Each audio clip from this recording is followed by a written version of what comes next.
From Pacifica, this is Democracy Now! When the ruling party, a party administrating militarism and racism, when it invites a convention or it is invited into the city for a convention, it is inevitable that people who believe in decent human values and in human life and liberty will come with the convention in order to protest. It was 50 years ago this week that the 1968 Democratic National Convention in Chicago became a national spectacle as a major political event turned into chaos that culminated with a police riot, much of it unfolding on live national television. Behind us now. The riot is across the street in the Conrad Hilton. And with their 40,000 troops of one kind or another, their tanks, their mace, their artillery, they have exposed themselves. Chicago has become a concentration camp, and it is clear for everybody to see. Chicago met the mass protests with 24,000 police officers, National Guard, and soldiers using tear gas and clubs. Hundreds were arrested. We'll go to Oakland, California, to speak with Bobby Seale, then chair of the Black Panther Party. After speaking in the early days of the protests in Chicago, he was arrested later, becoming part of the Chicago 8. During the conspiracy trial, the judge ordered him gagged and bound to his chair. We go forth as human beings to remove these pigs, these hogs in the power structure, murdering and brutalizing people not only here in the confines of racist decade in America, but murdering and brutalizing and oppressing people all over the world. We'll also go to Chicago to speak with former Weather Underground members Bill Ayers and Bernadine Dorn. Bill was arrested in the midst of the DNC protests. All that and more coming up.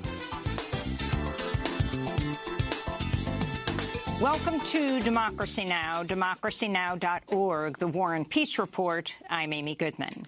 A team of United Nations human rights experts have accused the U.S.-backed Saudi-led coalition of committing possible war crimes in Yemen, including the bombing and shelling of schools, hospitals, and markets. The report comes just days after the U.S.-backed coalition bombed a camp for civilians displaced by war, killing 21 people, killing 31 people, including 22 children. Charles Garraway, one of the authors of the UN report, spoke earlier today. Individuals in the government of Yemen and the coalition, including Saudi Arabia and the United Arab Emirates, may have conducted attacks in violation of the principles of distinction, proportionality, and/or precautions, which may amount to war crimes, and also acts that may amount to war crimes, including cruel treatment and torture, outrages upon personal dignity, rape, and conscripting or enlisting children under the age of 15. The UN report also accused the Houthi rebels of committing possible war crimes, including arbitrary detention, torture, ill treatment, and the recruitment of child soldiers. The UN report on Yemen comes as the Pentagon and State Department are threatening to reduce military and intelligence support to Saudi Arabia following an airstrike earlier this month on a Yemeni school bus that killed 51 people, including 40 school children. It's not clear if President Trump supports a cutoff of military aid to Saudi Arabia. North Korean officials are warning that denuclearization talks may fall apart due to reluctance from the United States to support an official end to the Korean War. CNN is reporting North Korea sent Secretary of State Mike Pompeo a letter stating the U.S. is still not ready to meet North Korean expectations in terms of taking a step forward to sign a peace treaty. Pompeo had been scheduled to travel to North Korea this past weekend, but Trump called off the trip after receiving the letter. In a major victory for voting rights, a federal court has once again struck down North Carolina's gerrymandered congressional district voting map, saying it was unfairly drawn to help Republican candidates. In 2016, Republicans won 77% of the state's House districts, despite receiving just 53% of the statewide vote. A redrawn map could put more seats into play for Democrats in November, but the case may first go back to the Supreme Court. In education news, the top federal consumer watchdog for student loans has resigned and accused the Trump administration of siding with predatory lenders over the nation's student loan borrowers. Seth Frotman worked as student loan ombudsman under Mick Mulvaney, the acting head of the Consumer Financial Protection Bureau. In his resignation letter to Mulvaney, Frotman wrote, quote, "Unfortunately, under your leadership, the Bureau has abandoned the very consumers it's tasked by Congress with protecting. Instead, you've used the Bureau to serve the wishes of the most powerful financial companies in America," unquote. Frotman's resignation comes as outstanding student loan debt has topped $1.5 trillion. Facebook has taken the unprecedented step of banning Burma's commander-in-chief of the army from the social media platform, one day after the United Nations issued a report calling for Burma's top military generals to be investigated for genocide against Rohingya Muslims. State-led violence in Burma last year led to the displacement of 700,000 Rohingya Muslims. The UN also criticized Facebook for being a, quote, useful instrument for those seeking to spread hate. In trade news, the United States and Mexico have reached a preliminary agreement to revise portions of NAFTA, the North American Free Trade Agreement, but Canada has not yet agreed to any of the changes. On Monday, President Trump threatened new auto tariffs on Canada if talks don't succeed. While the deal with Mexico is just a preliminary agreement, Trump claimed a new trade deal replacing NAFTA had been reached. I like to call this deal the United States-Mexico Trade Agreement. I think it's an elegant name. I think NAFTA has a lot of bad connotations for the United States because it was a ripoff. It was a deal that was a horrible deal for our country. And I think it's got a lot of bad connotations to a lot of people. And so we will probably, you and I will agree to the name. On Monday, President Trump broke his near silence on the death of Senator John McCain. At an evening dinner honoring evangelical leaders, Trump briefly spoke about the late senator who died on Saturday.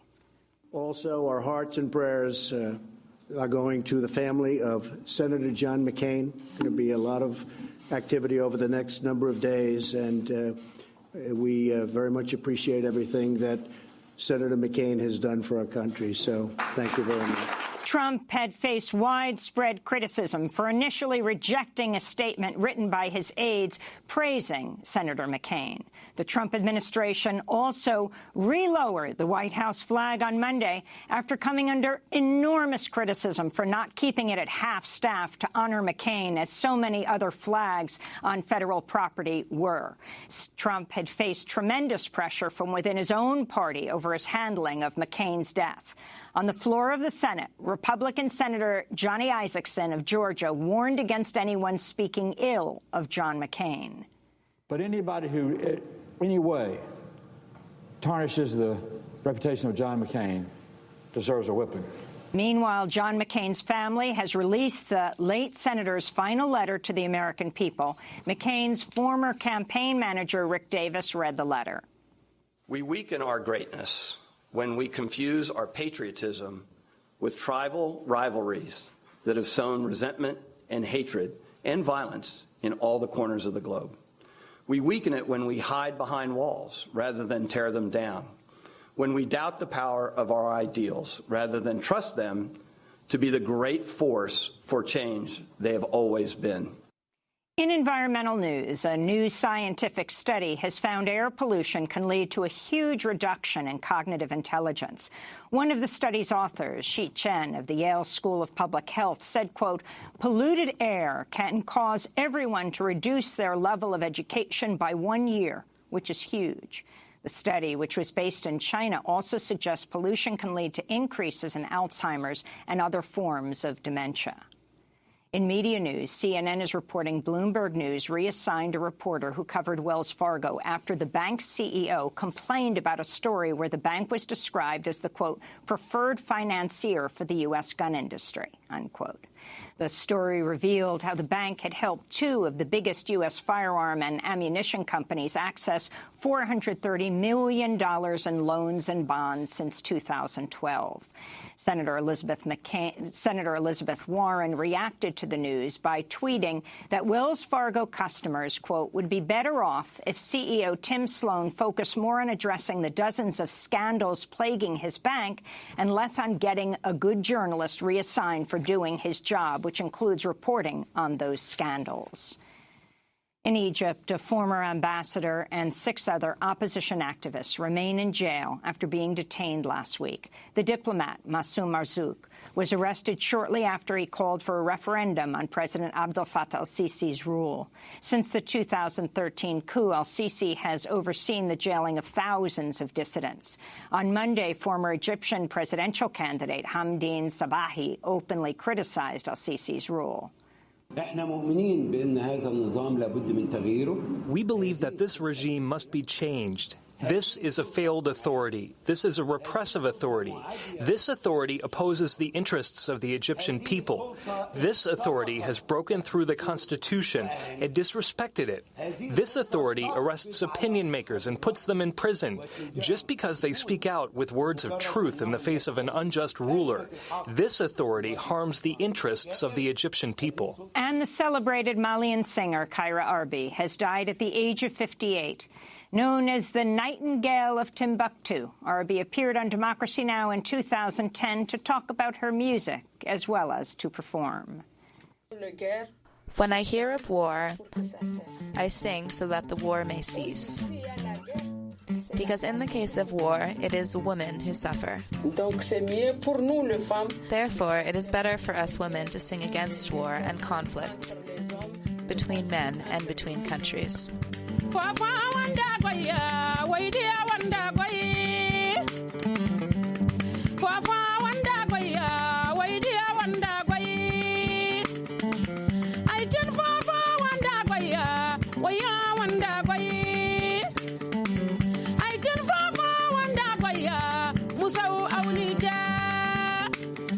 Arbi died in Bamako, Mali, on August 13th. She was 58 years old. To see our interview and her performance in the studios of Democracy Now!, go to democracynow.org.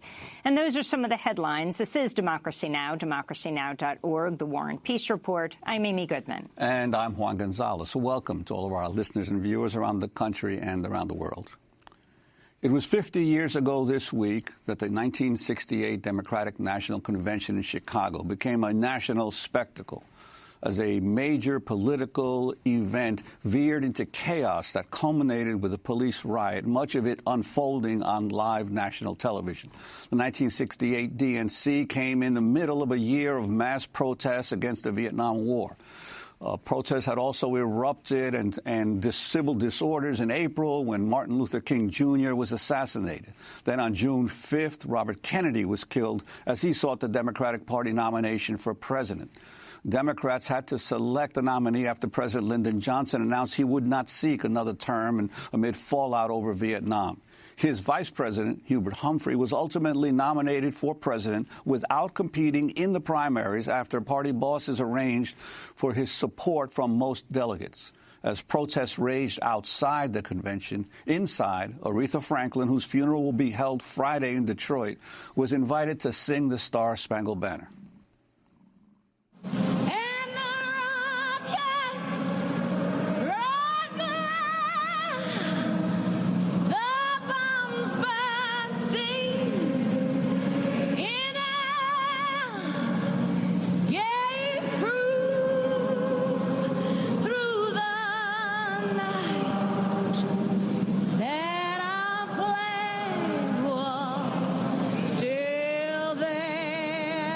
Despite months of organizing that brought tens of thousands of people to the city during the Democratic National Convention, Chicago refused to issue permits for almost any of the demonstrators. Instead, they met protesters with an estimated 24,000 police officers, Illinois National Guardsmen, and Army troops who patrolled the streets with fixed bayonets. This is a clip from a documentary by Newsreel that captures the tension of the protests and how police escalated the situation on August 28th after someone lowered an American flag in Grant Park. The police, under apparent orders from Chicago Mayor Richard Daley, responded by tear gassing and clubbing their way through a crowd of about 10,000 people. The rally is extraordinary. It began for us when one of our brothers quite rightly lowered an American flag to half-mast. No one since then has mentioned the rightness of his act. It followed with an unprovoked charge of the pigs into our space. They're not going to let us out of this park in any organized way. So for the purposes of survival, you should move out. You should float out in small groups and do whatever you're going to do outside of the park around the city. Don't get trapped in some kind of large organized march which can be surrounded. I'll see you in the street. Please, how long would it mean? We are not aware of the conversations that you've been holding here with Captain Green. This is a non-violent march. That so far we are only on the sidewalk. We are not even on the street yet, although it is certainly our intention to march to the amphitheater in the street because we think that the street is necessary to accommodate this many people. We're stubborn bastards. We may be nonviolent, but we're stubborn. And so we are appealing publicly through the press, through Deputy Commander Reardon. We're even on the sidewalk. There'll be no march today. It's our order. We made very clear that we have no conflict. Here, come today. The order is, sir, that there'll be no march today. We've been able to march on the sidewalk. No march today. Well, we'd like to have a reason so that could be known to the world. We will let you know at the proper time. But right now, there'll be no march. This is a legal walk. There will be no march today. On August 28th, the day Hubert Humphrey got the nomination for president at the Democratic National Convention, police again brutally attacked protesters who marched to the convention headquarters at the Conrad Hilton Hotel.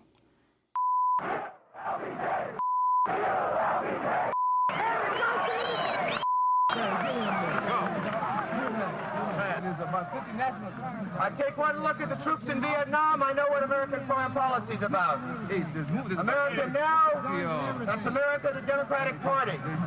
Most of us here didn't come to support McCarthy. Troops are out! Hey, troops are out! Keep talking! After 4 days and nights, ending August 29, 1968, more than 650 people were arrested, more than 1,100 injured. Despite the police attacks, thousands headed back to their communities as re-energized and radicalized activists. What we are battling for is not simply for an end to the war in Vietnam or to move these racist dogs out of the black community. We are beginning to fight for our own survival. We came here, we fought, we did not run from the tear gas, we did not run from the bayonets, we stayed in the streets, and we did survive, and if we can survive here, we can survive in any local community in this country. Well, today we revisit the historic events that unfolded 50 years ago at the 1968 Chicago Democratic National Convention, with some of those who were arrested for their actions there including one who went on to face an infamous trial. Yes, we'll go to Oakland, California, to speak with Bobby Seale, the original 1966 founding chairman and national organizer of the Black Panther Party, who spoke early on at the demonstrations in Chicago, later faced trial for intent to cause a riot. During the trial, the judge ordered Bobby Seale gagged and bound to his chair. He was then severed from the trial. He faced 4 years in jail. We'll also go to Chicago to speak with former Weather Underground members Bill Ayers and Bernardine Dorn. Bill was arrested 50 years ago this week. This is Democracy Now! When we come back, the conversation. We'll look back 50 years and talk about what it means for today in this era of Donald Trump. Stay with us.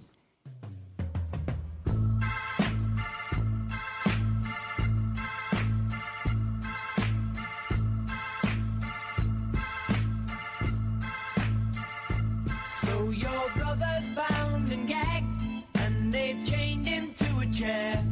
Won't you please come to Chicago just to sing? In a land that's known as freedom, how can such a thing be fair? Won't you please come to Chicago for the help that we can bring? We can change the world. We are raised. The world is dying to get better.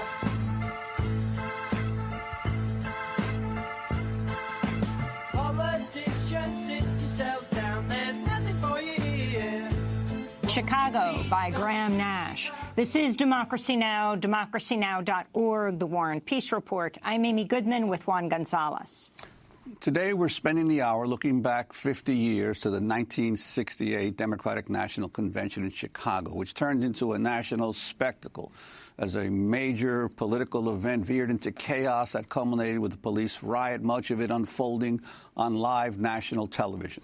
Joining us in Chicago was Bill Ayers, who was arrested by Chicago police the night of August 27th. He was a member of the militant anti-war group, the SDS, and later of the Weather Underground. He's now a retired education professor and author of many books, including Teaching Toward Freedom, Moral Commitment and Ethical Action in the Classroom, and Fugitive Days, a memoir. His latest book is titled Demand the Impossible, a Radical Manifesto. Also with us in Chicago is Bernardine Dorn, a fellow former member of SDS and of the Weather Underground, and a longtime activist for peace, racial justice, and children's rights, and a former law professor at Northwestern Law School. And in Chicago, we're joined by Bobby Seale in Oakland, California, the original 1966 founding chairman and national organizer of the Black Panther Party. He came to Chicago to address the demonstrations, became one of the Chicago Eight. The other defendants, Dave Dellinger, Rennie Davis, Tom Hayden, Abby Hoffman, Jerry Rubin, Lee Weiner, and John Froines. They were charged with conspiracy to cross state lines with intent to cause a riot during the protests. Judge Julius Hoffman ordered Seale be gagged, bound to his chair during the trial after he said Seale disrupted the trial, later ordered him to be tried separately. Seale was sentenced to 48 months in prison for 16 acts of contempt of court, but all the charges were later dismissed. Charges were also dismissed in what became the Chicago 7 case. We welcome you all to Democracy Now! We're going to begin with Bill Ayers, who was arrested 50 years ago last night. Bill, can you describe what was happening during these 4 days and what led to your arrest, not to mention the arrests of well over 600 others? Well, we came to Chicago to oppose a genocidal war, to oppose imperialism. And many of us, myself included, I wasn't a leader of the demonstrations, but I was an activist from Michigan. I'd first been arrested in 1965, and I'd been organizing for this convention action for many, many months. And we came to Chicago with the intent of both showing a massive opposition to war and racism, but also to showing the world what the establishment was really like. We wanted to show that it was a violent, oppressive, dangerous establishment, and we felt that we had to do that on the largest stage we could imagine, and that was Chicago 68. And Bill, I wanted to ask you, because I was actually a member of Columbia SDS at the time. I was recruited directly by Tom Hayden, because I was skeptical about the protests in Chicago. But Tom convinced me that it would be a turning point in terms of the anti-war movement. And could you talk about the situation that Mayor Daley set up in the city, the almost fascist nature of how the mayor dealt with the protests? Absolutely. It's so interesting, Juan, that you were recruited by Tom to come to Chicago. So was I. He was traveling the country and giving talks in which he tried to engage, thousands, hundreds of thousands of students. But he also met separately with many of us and said, look, we have a responsibility to end the madness, to bring the monster down. And you could interpret that many ways. But what Mayor Daley did, and you have to remember the context is, a year before was the riots, all over Chicago and uprisings all over the country. And Mayor Daley had famously said, we're going to shoot to kill all arsonists and shoot to maim anyone who's looting. That kind of violence was in the air. And what Daley did to suppress the numbers was he went on a national public relations campaign to say, don't come to Chicago, you'll be slaughtered. And we came anyway. Probably the numbers were suppressed by his campaign, but we came anyway, and it wasn't an exaggeration. The police had a sustained, planned riot attacking us and really hoping to put an end to the anti-war resistance. We're going to go to Dave Dellinger first. A clip of another Chicago 7 member, Dave Dellinger, who is speaking during a DNC demonstration. When the ruling party, a party administrating militarism and racism, when it invites a convention or it is invited into the city for a convention, it is inevitable that people who believe in decent human values and in human life and liberty will come with the convention in order to protest. So that was Dave Dellinger, who later became one of the Chicago 7. I now want to turn to a clip featuring Tom Hayden, another member of the Chicago 7 and 8, produced by The Nation, and features Hayden both speaking during the 68 DNC protests, also decades later. There is no such thing as a violent demonstration. I would object to a violent police attack on demonstrators. There was no evidence that we would be all right in 10 years. I've never been told that taunting is illegal. This is what we're accused of by many people in the government is precisely this business of taunting, like somehow we'd get a fair trial if we dressed up.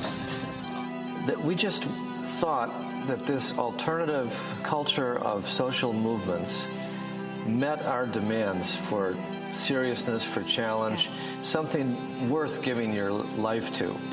Last year, we wouldn't have been attacked by police if we had called them Mister. If we had shaved and had short hair last year, it would have been a peaceful scene. And now we're going to turn to a clip of Bobby Seale speaking in Chicago in 1968, outside the Democratic convention during the protests. We go forth as human beings to remove these pigs, these hogs in the power structure, murdering and brutalizing people not only here in the confines of racist, decadent America, but murdering and brutalizing and oppressing people all out the world. And when we go forth to deal with them, that they're going to always send out their racist, scurvy, rotten pigs to occupy the people, to occupy the community, such as the way they have this park here occupied. Now, in just a second, there's a lesson that Minister of Defense Huey P. Newton teaches, that whenever the people disagree with the political decisions that's been made upon their heads, that whenever the people disagree with those political decisions, the racist power structure sends in guns and force to see that the people accept those political decisions. But we are here as revolutionaries to let them know that we refuse to accept those political decisions that maintain the oppression of our black people and other people in the world. That was Bobby Seale, the founding chairman of the Black Panther Party, speaking at one of the demonstrations in the early days of the Chicago Democratic National Convention protest. And I want to welcome Bobby Seale to the program. And Bobby, one of the parts of the history of the Chicago demonstrations that's left out is that it wasn't just young white people. Obviously, the Black Panther Party was involved. The Young Lords of Chicago were involved as well in the protest. Could you talk about how the various groups managed to come together outside the Democratic National Convention that year? We were all about coalition politics anyway. This is one of the factors that I injected into my organization relative to Dr. Martin Luther King, Dr. Reverend Ralph Abernathy calling me before Dr. King was killed to help join with him and them to do the Poor People's March for greater economic rights.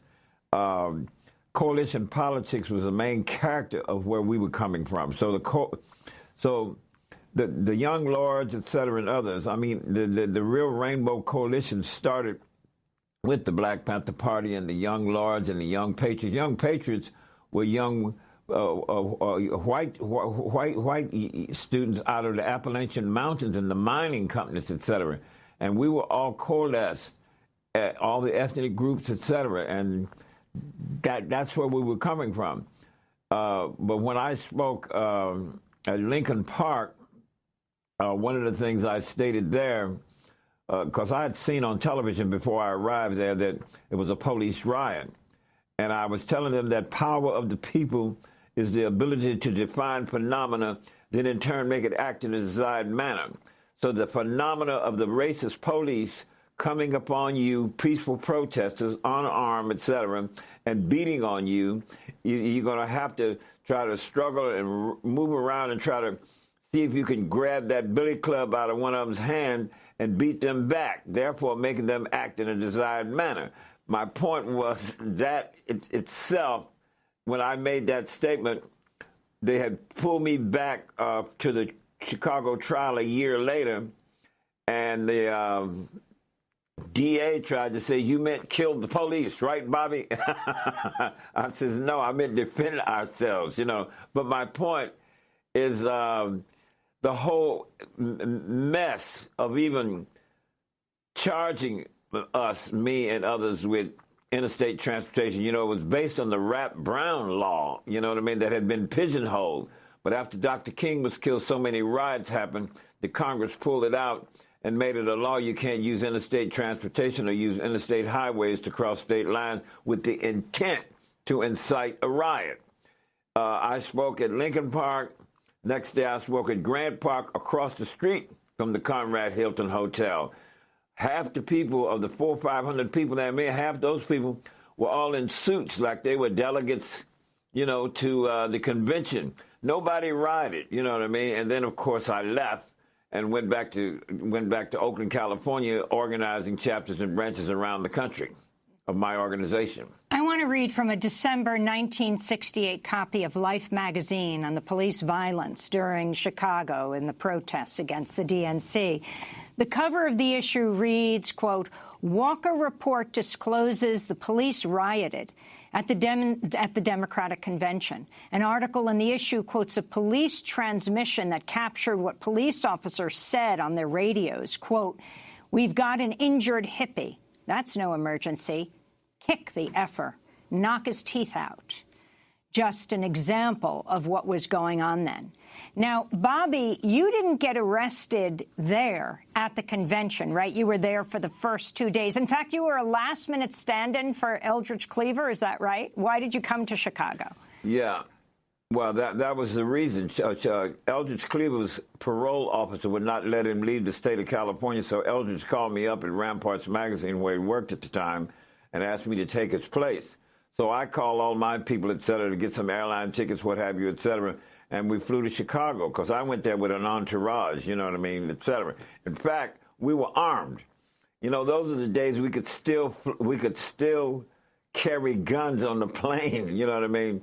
And a lot of times we moved around very armed, because we had over 3,500 threatening letters over the years that I had given to our lawyers to make sure, because they never could tell when they were going to attack us and stuff like this here. But I'm just saying, when I was arrested for New Haven, Connecticut, the other trial. I was out on bail for the Chicago trial, and they arrested me at another point. And when the trial came, I'm in jail the whole period of the trial that I was there, the 7 months that I was protesting in the courtroom. And the other 7 defendants are not in jail because they are, they didn't have a capital charge like I had, you see, in New Haven, Connecticut. I just want to go back to that because you've mentioned the trial. I mean, this was an enormous deal, especially for young people who aren't aware of what took place in 1970. Again, you were arrested months after the protests and charged with conspiring to riot, Bobby, and you were part of the Chicago 8. Explain what happened. And then you were severed from the case.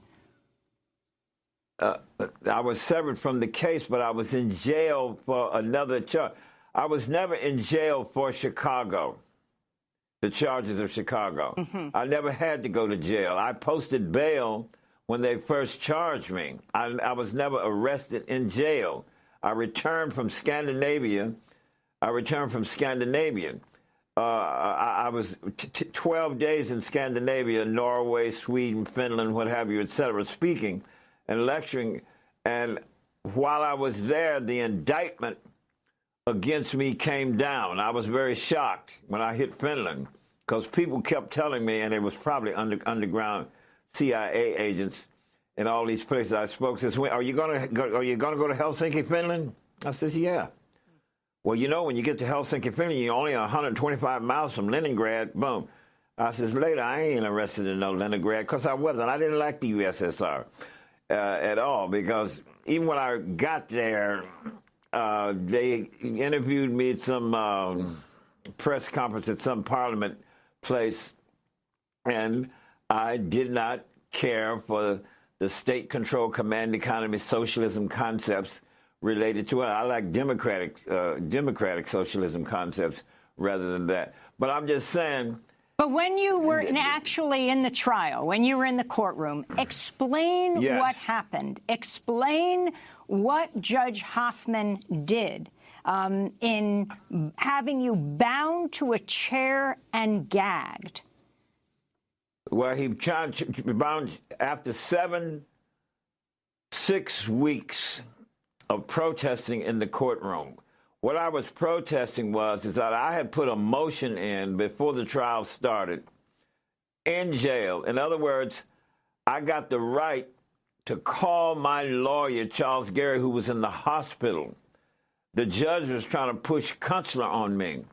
But when I got my lawyers to dictate to me over the phone, I wrote out the motion with carbon copies, and then when they brought me into court before the trial actually started, I asked to step to the lectern to read a motion, and I did, to the right to defend myself, et cetera, and so on, et cetera. And the judge denied it. And then we get in an argument. The Sixth Amendment of the Constitution of the United States of America say I have a legal right to my choice of my lawyer, and you cannot push consular on me. So that became part of my strategy against the very trial, while at the same time, remember, I'm charged with conspiracy to commit murder, which is a trumped-up FBI operation in Connecticut that I have to later face after I finish the Chicago trial. That's the reason I'm in jail. I'm not in jail because of Chicago. I'm just saying, so I argued in the courtroom every time. Every time my name was mentioned, I would jump up and interrupt the whole thing. I object. My lawyer's not here. He's mentioning my name. Sit down, Mr. Seal, the judge would say. And I would say, no. And I would argue. And then I remember the judge one time says, did you talk to the court recorder and asked her, did she get that? I says, yes. I said, did you get mine too, ma'am? She says, yes. I says, thank you very much. And then turned right back around and told John, you're a racist, a fascist, and a bigot, you know. So that was the argument with me. And I run that all the way through. Ultimately, those contempt cards and everything was totally thrown out. In fact, everybody who was convicted, they even convicted the lawyers of contempt, etc., of us. But when it got to the higher circuit courts threw all that crap out. Judge Julius Hoffman violated all our rights. Another man. And then the last day of gagging, I was bound up, my head. The only thing you could see is my eyes and my nose. I was bound up with ace bandages. You know, the ace bandages you put around the knees when you're playing basketball and stuff that tighten up. That's what I was. And then right around here, all the arteries that's going down. And they brought me in the courtroom. My arms are strapped down to the wall. My legs are strapped to the legs of the big, heavy wooden chair the last day of gagging. And when I got in, I mean, I was losing blood pressure, circulation, and it caused a big commotion in the room. And then the judges would take him out, and they tried to pick me up in this heavy chair, 3 guards, and the big guard started beating me in the head. Jerry Rubin jumped up out of his chair. Abby jumped up out of their chair trying to help me. Guards slammed them back in their chair. I'm trying to turn my hand over, my right hand over, to get my fingers up to the top of the gag, and then the other guard would turn my hand down and then hit me and knock me back, you know, and stuff like this. They really brutalized me. Then they lost balance with this chair. 2 guards in the back and the big guard in front. And then they start stumbling, and then against the wall were 2 rows of artists in metal folding chairs, and the chair fell into all of those chairs, and I'm on my back, and then I get up and I get the guard down, and then I shouted out because this big guard had fell on me, and his elbow hit me right in the testicles. And I shouted out, "You hit me in my balls, MF." You know, it's shocked right in the courtroom. Now there's 100 people in this courtroom. One side is all the straight people. The other side is all us yippies, hippies, our rainbow coalition of everything, Black Panthers, whoever, etc. And that was it. And they're taking me out into the lockup just outside the courtroom. And I'm telling these guards, I'm going to take all you to court. You violated the 8th Amendment of the Constitution, subjecting me to cruel and unusual punishment, beating me, take you and Judge Julius Hoffman, etc. to the court. Do you know what happened? That court recorder first had typed Bobby Seale saying, "You hit me in my testicles," shout out. Judge Julius Hoffman had that court recorder change that, and she says, put it in the form of Jerry Rubin saying, "Don't hit me in my testicles," you know, etc. And that's really it. Well, Bobby, we're going to break, but we're going to come back to this discussion. Bobby Seale describing what happened to him in the Chicago 8 conspiracy trial. He was severed from that trial when he was bound and gagged on the orders of the judge in the Chicago 8 trial. He was the only African-American defendant, and it wasn't lost on people as he was tied to that chair. Ultimately, all the charges were dropped against everyone. When we come back, we continue with the former co-founder of the Black Panther Party, Bobby Seale, speaking to us from Oakland, and Bill Ayers, as well as Bernadine Dorn. Both were members of SDS, Students for a Democratic Society, and would later go underground as the Weather Underground. This is Democracy Now! Back with all in a minute.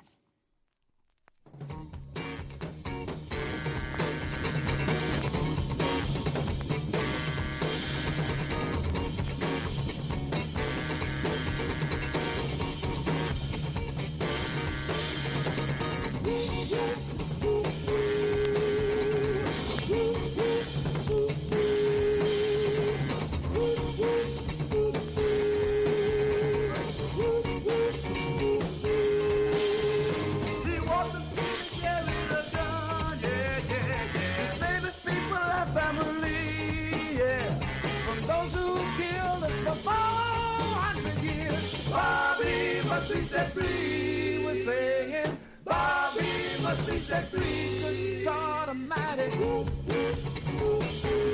Said our jam is free. Say that he killed a brother, yeah. But this we know just can't be, yeah. He's proven his love was... Free Bobby Now by The Lumpen. This is Democracy Now! As we continue our series 50 years ago. We're looking back now at 50 years ago this week at the 1968 Democratic National Convention in Chicago, which became a national spectacle, a major political event. It was Hubert Humphrey, I believe, was nominated, but the news was in the streets, a police riot, much of it unfolding on live national television, hundreds of people arrested. We're joined by Bobby Seale, the founding chair and national organizer of the Black Panther Party. He's joining us from Oakland, California. In Chicago, Bill Ayers is with us. He was arrested 50 years ago yesterday. I believe it was August 27th in the evening. And Bernardine Dorn. Bill and Bernardine, longtime SDS leaders, Students for a Democratic Society, and then Weather Underground members. I'm Amy Goodman with Juan Gonzalez. Juan, who was also there in 1968 in the midst of the police riot. Yeah, well, I'd like to bring Bernardine into the conversation.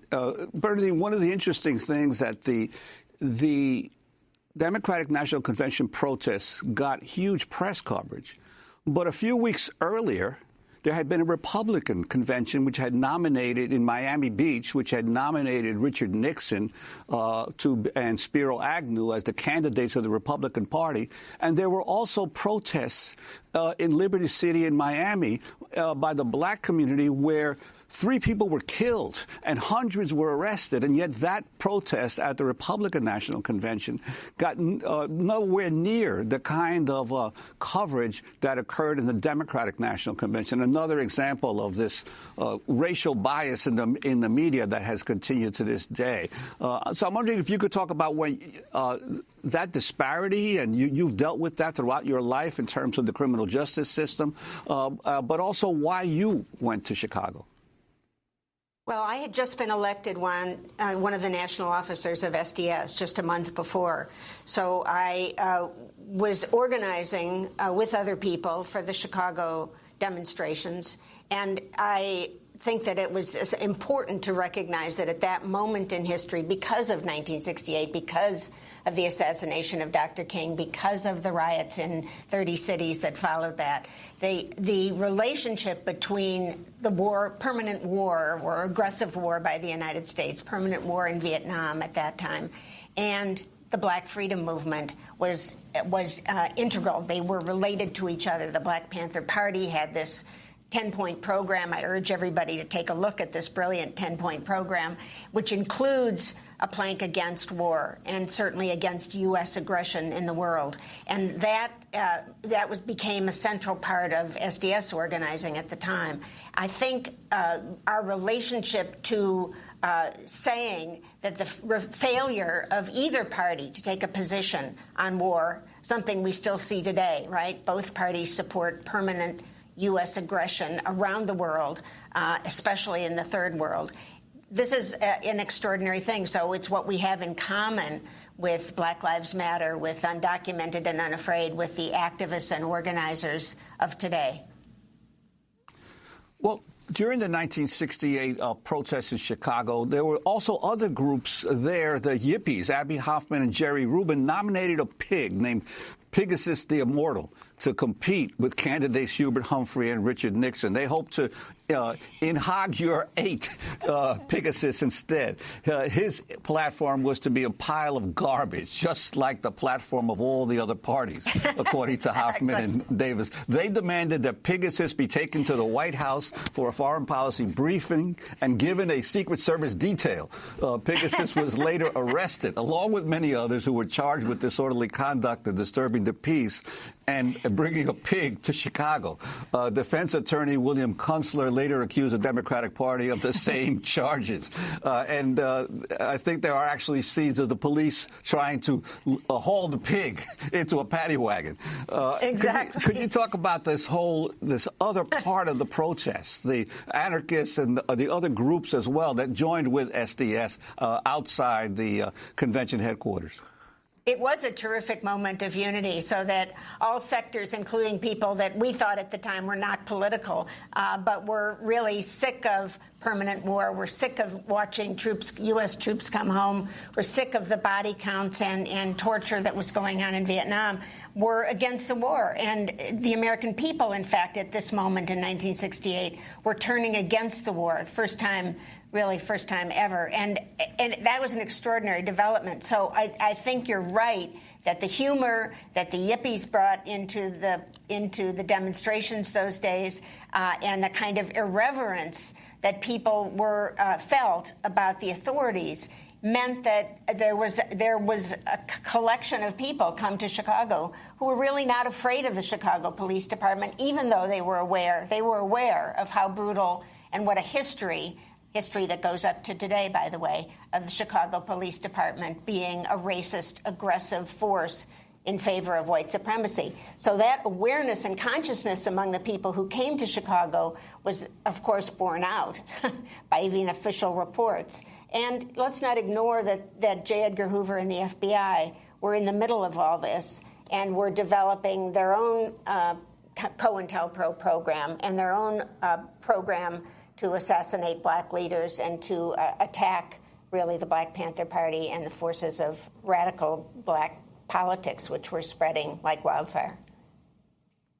Inside the convention, security personnel also roughed up reporters. This is a clip of then CBS News reporter Dan Rather on the DNC floor as he was punched in the stomach, describing what happened to CBS News anchor Walter Cronkite on live national television. Dan Rather. What's your name, sir? And what is your name, sir? Take your hands off of me. Dan Rather. Unless you intend to arrest me, don't push me, please. I know you won't, but don't push me. Take your hands off of me unless you intend to arrest me. Wait a minute. Well, Walter, as you can see... I don't know what's going on, but these are security people apparently around Dan, and obviously getting roughed up. We tried to talk to the man, and we got bodily pushed out of the way. This is the kind of thing that's been going on outside the hall. This is the first time we've had it happen inside the hall. I'm sorry to be out of breath, but somebody belted me in the stomach doing that. What happened is a Georgia delegate, at least he had a Georgia delegate sign on, was being hauled out of the hall. We tried to talk to him to see why, who he was, and what the situation was. And at that instant, the security people, well, as you can see, put me on the deck. I didn't do very well. I think we've got a bunch of thugs here. I think we've got a bunch of thugs here, Dan. That's iconic CBS News host Walter Cronkite responding to the police treatment of reporter Dan Rather inside the DNC convention hall in 1968. Bill Ayers, your comment on what was happening inside and then, of course, outside. And you were from Chicago. Your father was a major figure there. Wasn't he head of Chicago Edison? Yes, he was the chairman of Commonwealth Edison in Chicago, and I came from that background. But I was there as part of, the grassroots of protesters. But what you see in that clip is exactly what we had hoped would happen, which is the true nature of the political establishment showed itself. The true nature of Chicago power showed itself. And so it wasn't just outside. It had migrated inside, and the kind of violence against any dissidents was palpable. And Dan Rather got one blow, but many of us got many others, but that was the nature of what was going on. That's what we wanted to show the world, and indeed we did. And Amy, you could say that you saw this happen at Standing Rock last year. So reporters that are on the scene, this is why the United States military has organized so that the press is not, the American press has no access to war on the front lines in the United States today. And I think that that's really an important reason why we don't have the kind of anti-war movement that we need here. I know there's anti-Morse sentiment in the United States and some strong organizations working at this. But I think that visibility of power unleashed against other people who you can see and identify with was a critical part of what happened in Vietnam. And I'd like to bring Bobby Seale back into the discussion here. Bobby, one of the clearly what happened in the aftermath of the Democratic National Convention is that Richard Nixon, the nominee of the Republican Party, was able to ride to victory, a narrow victory over Hubert Humphrey, because Humphrey was had so alienated even segments of the Democratic Party and progressives in the United States, and Nixon then, on a law and order platform, becomes president. The impact of Nixon's election on not just the black community, but progressives throughout the country. I'm wondering if you could talk about that, especially in light of our current political situation. Yeah, what you have to understand is that 1968 as a whole, before Dr. King was killed, I had forged a coalition with SCLC, Southern Christian Leadership Conference, Dr. Martin Luther King's organization. What happens is that he was killed. Now, I only had 400 members in the Black Panther Party up and down the West Coast. I had no chapters or no branches across the country, right up to the point of Dr. King being murdered. Dr. King was murdered outside of the riots. I stopped riots, really, in my community and stuff. I did not want people getting killed. But my point is here. My young black folks rushed into my organization. So from April 4th, when Dr. King was killed, to the day that Nixon was elected that year, my organization swelled from 400 members up and down the West Coast to 5,000 members in 49 chapters, branches, and neighborhoods across the United States of America. This is really what happened. Dr. King being killed, they were so upset. And I was telling people, rioting is not going to get it. What you have to do is get organized. And me, I was always about political electoral politics. I wanted to build political machines in the African-American community. But what we did is we not only did that, we started coalescing with all kinds of organizations across country. And this is what upset the power structure. At the point Nixon was elected, literally elected, a week later, he had a meeting with J. Edgar Hoover.